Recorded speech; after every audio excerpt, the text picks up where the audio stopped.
two brothers, born into the first family. Sin is crouching at your door, but you must rule over it. My punishment is more than I can bear! From the first murder came the first city and the promise of a new beginning. Every choice changes history. Time to arrange these letters. Almost there. Perfect.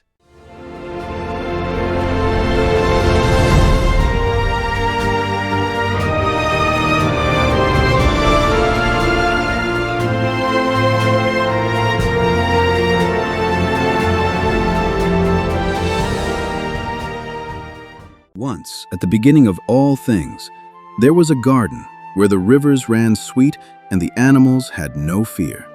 But the man and the woman who lived there reached for the one tree they were told to leave alone.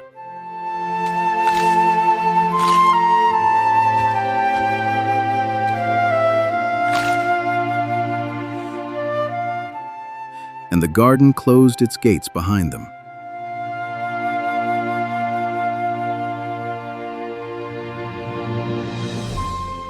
So Adam and his wife Eve walked out into a world they had never had to work for. The ground was hard, the seasons turned cold. But love had walked out of the garden with them, and so had hope.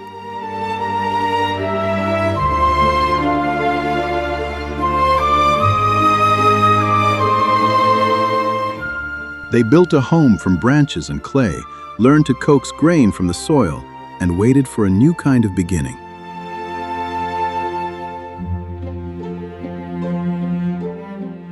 They did not have to wait long, for Eve was carrying a child, the very first child the world had ever known. No one had ever been a mother before. No one had ever been a baby born outside paradise. Everything about to happen had never happened to anyone ever. With the help of heaven itself, Eve brought a son into the world. She named him Cain, which meant brought forth, for she said, I have gotten a man with the help of the Lord. Cain was strong from his very first breath. His cry could be heard across the whole valley, and his small fists curled tight as if he meant to hold on to the world and never let go. He grew quickly, the way the firstborn of anything grows, eager, restless, and certain that the world existed to be conquered. He loved the open field, the smell of turned earth, the feeling of growing things rising up beneath his hands. Then came a second son.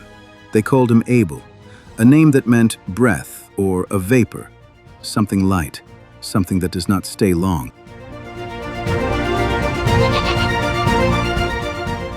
Where Cain was fire, Abel was breath, quiet, watchful. He noticed things his brother walked right past. A bird's nest in the rafters, a lamb separated from its mother, a small green shoot pushing up through a crack in the stone. They were brothers, and for a while, that was simply wonderful.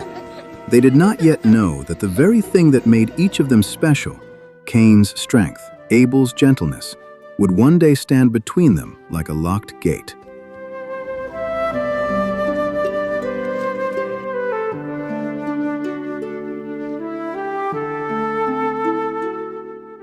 As the boys grew into young men, they grew into very different lives.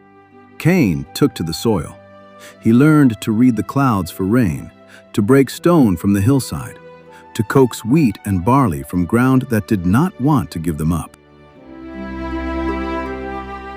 He worked harder than anyone needed to ask him to. Every furrow he plowed felt like a small victory over the curse that had followed his parents out of the garden. Cain wanted, more than almost anything, to prove that he could make something good with his own two hands. Abel, meanwhile, became a keeper of flocks. He didn't conquer the land, he listened to it. He knew which ewe was about to lamb, which ram was growing restless, which patch of hillside still had grass left after a dry season. His was a quieter kind of strength.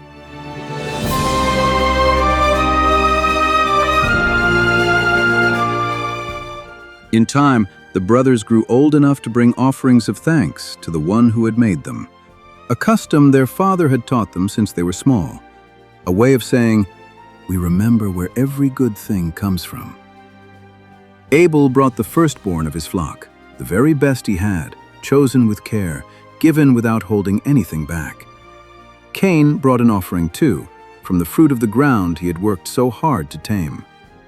But where Abel's gift came from his very best, Cain's came from whatever was easiest to reach, not his finest, not the first thought of his heart, but something closer to an afterthought. And God looked on both offerings. Abel's was received with favor, not because Abel was loved more, but because Abel had given everything, with his whole heart behind it. Cain's offering, God did not receive in the same way, not because Cain was loved less, but because something in it had been held back. And in that moment, the weed that had been quietly growing in Cain's heart broke through the surface for the very first time. His face fell, his shoulders dropped. A heat rose in his chest that had nothing to do with the morning sun. Cain, what's wrong? But Cain did not answer. He turned and walked away, not from Abel, not really, but from the question underneath the question. Why wasn't I enough? That night, Cain could not eat. He could not sleep. He sat outside in the dark with his anger, turning it over and over, the way you might turn over a stone, looking for something underneath it. Cain, why are you angry? Why has your face fallen? If you do what is right, will you not be accepted? But if you do not, sin is crouching at your door. It wants to have you, but you can rule over it. It was, perhaps, the kindest, clearest warning anyone has ever been given. Not a punishment, not even a scolding, just a door held open and a hand reaching out to help him choose which way to walk through it. For one breath, it seemed as though Cain might listen, but the weed had grown deep roots by now, and roots are hard to pull in a single evening. Cain rose, brushed the dirt from his knees, and walked back into the dark, carrying his anger with him like a stone in his pocket, instead of setting it down. The next day, Cain found his brother out among the sheep, just as he always was. And Cain said the simplest thing in the world. Let's walk out to the field together. Of course, brother. Abel had no reason to hesitate. Cain was his brother, the one he had grown up beside, learned to walk beside, shared every meal and every story with. He followed him out past the last fence, out to where the field opened wide and quiet, with no one else around to see. We do not know all the words that passed between them out there. Perhaps Cain tried, one last time, to explain the storm inside him. Perhaps Abel tried to comfort him, the way he always had. What we do know is this: the weeds growing in Cain's heart had grown longer than his love for his brother. And there, in the very first field anyone had ever planted, the very first life was taken by the very first hand raised in anger.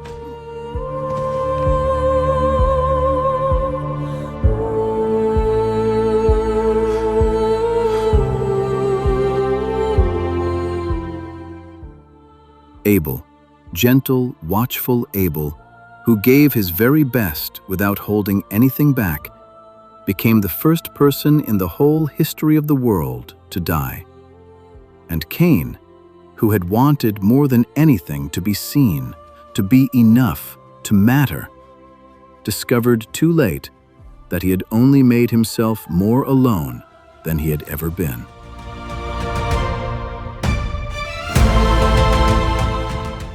Cain, where is your brother Abel? I don't know. Am I my brother's keeper? It was a lie, and somewhere underneath the anger, Cain knew it. The question he threw back, "Am I my brother's keeper?" would echo down through every single generation that came after him, asked by every person who has ever looked away from someone who needed them. What have you done? Listen, your brother's blood cries out to me from the ground. The ground is cursed because of what your hand has done. When you work it, it will no longer yield its strength to you. You will wander the earth with no home to call your own. My punishment is more than I can bear. You have driven me from this land, and I will be hidden from your presence. I will wander the earth alone, and whoever finds me will take my life. And here is the part of the story that surprises almost everyone who hears it for the first time. Cain had taken a life. He had lied about it. He had hardened his heart against every warning he was given. And still, what happened next was not what he expected. Not so. If anyone takes Cain's life, vengeance will be taken on him sevenfold.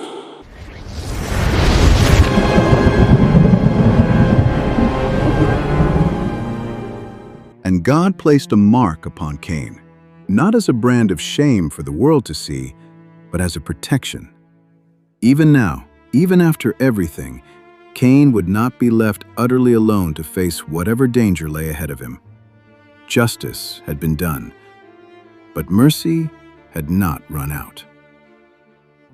It is one of the strangest and most tender truths in this whole story that the very first murderer in human history was also the very first person to be shown in the same breath that consequence and compassion could exist side by side.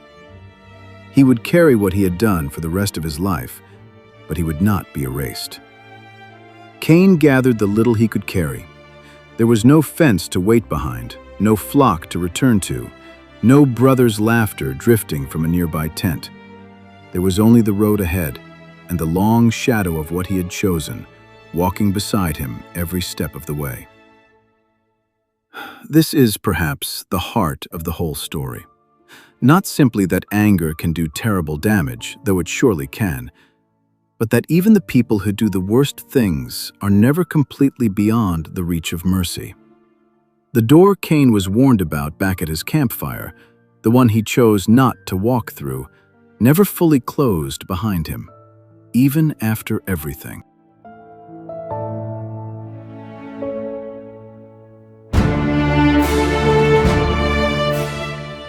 Cain settled finally in a land east of Eden, a place called Nod, a word that simply meant wandering. Even in the place where he stopped walking, the name of his new home would always remind him of how he got there. In time, Cain built a life there.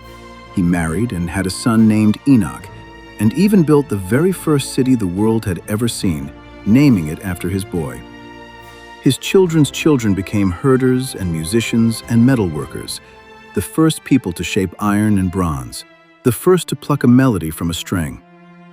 Even from the long shadow Cain cast, beautiful things would still, somehow, grow.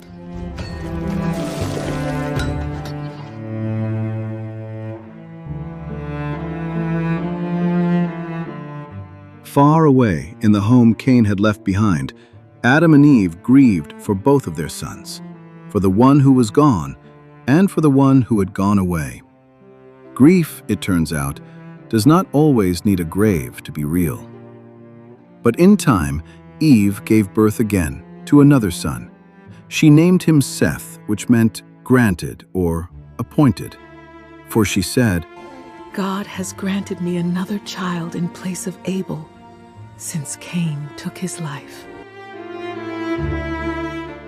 It was not a replacement. No child could ever replace another. But it was something just as important, proof that the story was not over. That loss, however real, however heavy, did not get the very last word. From Seth's family line, the story of this first family would continue on, generation after generation, carrying forward both the lessons and the hope of everything that had happened beneath that wide and watchful sky. The first brothers had shown the world its very first sorrow, but they had also shown it something else, just as lasting. That even after the worst has happened, the door to mercy is never all the way shut. It only waits, quietly, for someone willing to walk back through it.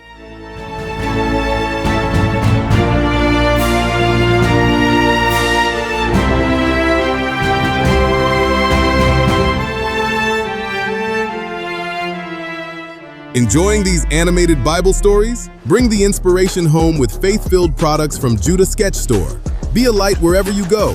Shop faith-inspired apparel and gifts at judahsketchstore.com and share God's love with the world. Thanks for watching. Subscribe and see you in the next video.